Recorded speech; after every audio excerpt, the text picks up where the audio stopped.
Beneath the grey stone of the Tower of London, echoes still linger. Echoes of chains, whispers, and the final steps of those who never walked out again. Once a proud fortress of kings, it became a place where crowns were lost and silence was louder than mercy. When William the Conqueror built it nearly 1,000 years ago, the tower stood as a monument to dominance, stone against rebellion, power made visible. But over the centuries, its purpose twisted. The same walls that sheltered monarchs would become witnesses to their vengeance. Behind those iron gates, loyalty could turn to treason overnight, and royal favor to death. If you enjoy dark stories from history, please subscribe to help us reach our first 1,000 subscribers. The Tower of London was never just stone and mortar, it was a message. Built by William the Conqueror in the 11th century, it rose above the Thames as a warning to all who would challenge the throne.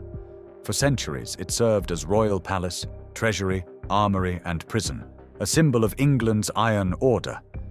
But by the late medieval era, that symbol had darkened. The tower became a weapon of fear, where power was enforced not by law, but by spectacle. Here, nobles and traitors alike awaited judgment, and for some, execution within its walls meant the end of both life and legacy. She was England's youngest queen, and its most unwilling. Lady Jane Grey, remembered as the 9 Days Queen, never sought the throne that would cost her life. At just 16, she was drawn into a deadly game of ambition, faith, and betrayal. In the summer of 1553, the young Protestant king, Edward VI, lay dying. Desperate to keep his Catholic half-sister Mary from power, his advisors, led by John Dudley, Duke of Northumberland, turned to Jane, Edward's Protestant cousin. Intelligent and devout, Jane was the perfect figurehead for their cause, but she was also terrified. According to witnesses, she accepted the crown in tears, coerced by her parents and those who saw in her a means to rule through her name. Her reign lasted only 9 days. Mary Tudor's supporters rose in rebellion, and Jane was quickly imprisoned in the Tower of London. For a time, she was spared, until Thomas Wyatt's failed rebellion in 1554 made her existence too dangerous to ignore.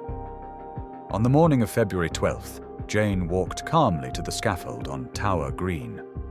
Dressed in black, prayer book in hand, she spoke softly to the crowd. "I am come hither to die, and by a law I am condemned to the same." Moments later, blindfolded and trembling, she searched for the execution block, whispering, "What shall I do? Where is it?" Before a bystander guided her hand. When the axe fell, it ended not a reign, but the innocence of a girl trapped by the ambitions of men. She was born into royalty, survived the fall of dynasties, and outlived kings, but not the wrath of Henry VIII.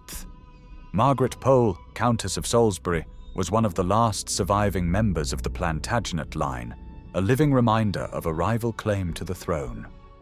Her blood alone made her dangerous. Once a trusted noble, Margaret served as governess to Princess Mary and was rewarded with lands and titles. But when Henry broke from the Catholic Church, the old loyalties of England turned into crimes. Her son, Reginald Pole, now a cardinal in Rome, condemned the king's defiance of the Pope, calling him a tyrant. For that, the entire family was marked. In 1538, without trial, Margaret was arrested and sent to the Tower. For 2 years, she lingered in uncertainty, a 70-year-old woman whose only sin was her lineage. Then, on May 27, 1541, she was led to Tower Green. Witnesses described the execution as chaos. Margaret refused to kneel, protesting her innocence to the end. The young executioner missed his mark again and again, striking her shoulder, her head, her body, a brutal, clumsy killing that horrified even her enemies. Her grave, modest and unmarked, lies within the chapel of St. Peter ad Vincula. Her death was not justice, it was a message. No one was beyond the king's reach. Among all the women who met their end through the tower's shadow, none suffered as Anne Askew did. A gentlewoman by birth and a scholar by conviction, she defied the boundaries of her time and paid for it in fire.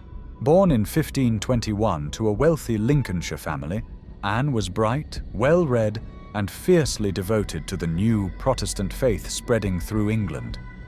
She studied the Bible in English, something the Church long forbade, and spoke openly about salvation through Scripture rather than priests.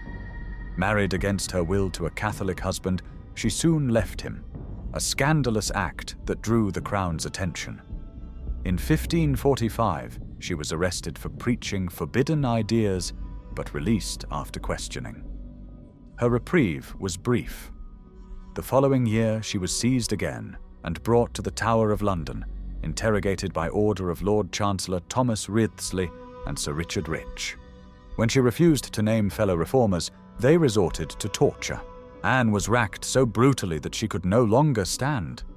Carried to her execution in a chair, she faced the flames at Smithfield on July 16, 1546.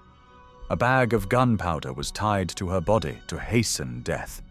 She died for reading what others feared to hear, leaving behind her written testimony, the examinations, and one immortal line: "I would rather read 5 lines of the Bible than hear 5 masses in the church."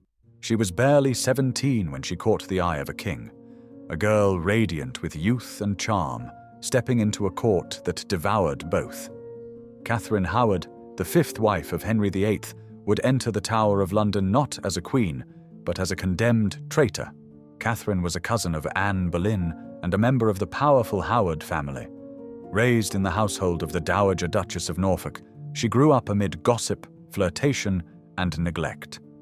By 1540, the aging King Henry, bloated, wounded, and desperate for affection, found in her a spark of life he could no longer feel himself. He called her his rose without a thorn. But her past became her undoing. Rumors of youthful lovers surfaced, followed by allegations that she had resumed an affair with courtier Thomas Culpeper after her marriage. Enraged, Henry ordered her arrest. Catherine was never granted a trial. On February 13, 1542, she was led to Tower Green, where her cousin Anne Boleyn had died before her. Witnesses said she faced the axe with sorrow and grace, having practiced laying her head on the block the night before. When it fell, so too did the last illusion of love in Henry's reign. The king's rose without a thorn had wilted beneath his crown. The Tower of London still stands, its walls weathered, its stones cold, its history alive in whispers. Beneath its archways, power was once measured not by mercy, but by fear. Jane Grey, Margaret Pole, Anne Askew, and Catherine Howard, 4 women bound by faith, blood, and betrayal. Each met death not for what they did, but for what they represented. Centuries later, their names endure, reminders that even empires built on fear cannot silence truth.